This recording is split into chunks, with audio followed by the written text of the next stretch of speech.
কলসি পানির কলসি পানি করছি না। ও এগুলা একটা তৈরি করতে কিরকম সময় লাগে আপনার?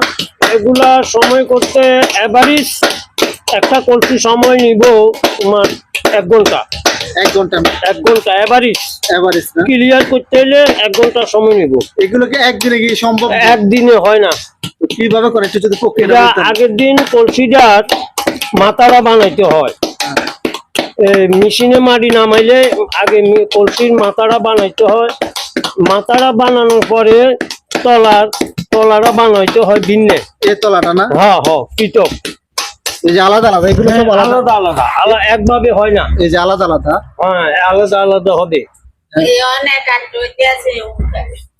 আলাদা আলাদা পরে এটা দুই একটা তলিটা উঠবো তোমার সাইড বারে না? সাইড বারে এটা ক্লিয়ার।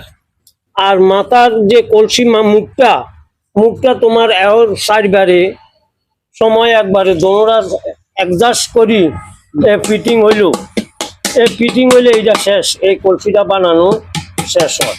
এই যে এতগুলো প্রক্রিয়া সম্পাদন করার পরে যে একটা কলসি মনে করেন যে তৈরি হয় সম্পূর্ণভাবে, তো এটা মনে করেন যে আপনি সর্বোচ্চ কত টাকা বিক্রি করেন?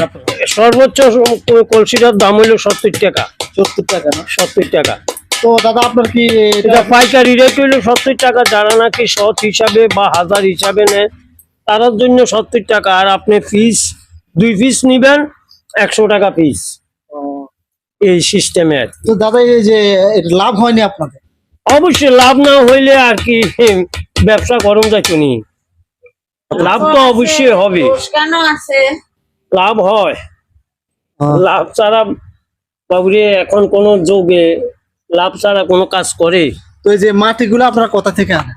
মাটিগুলা ওই বিভিন্ন ওই কেরিং করে যে এই ব্রিক ফিল্টার কেরিং করে যে ব্রিক ফিল্টার কেরিং যারা করে তারা উপরের মাটিটা ব্রিক ফিল্টার দেয়, নিচের এঁটেল মাটিটা আমাদেরকে দেয়। এক গাড়ি হাইড্রোলিক আনতে হইলে তোমার 6,000 টাকা লাগে, 7,000 টাকা লাগে।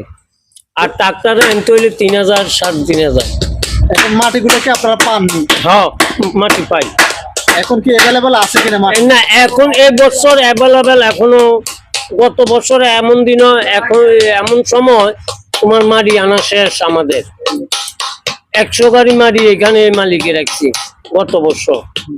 এই বছর এখনো মাটি হয় নাই, মানে মাটির কোনো ব্যবস্থা নাই। অর্থাৎ উপরের চাপ সৃষ্টি আছে।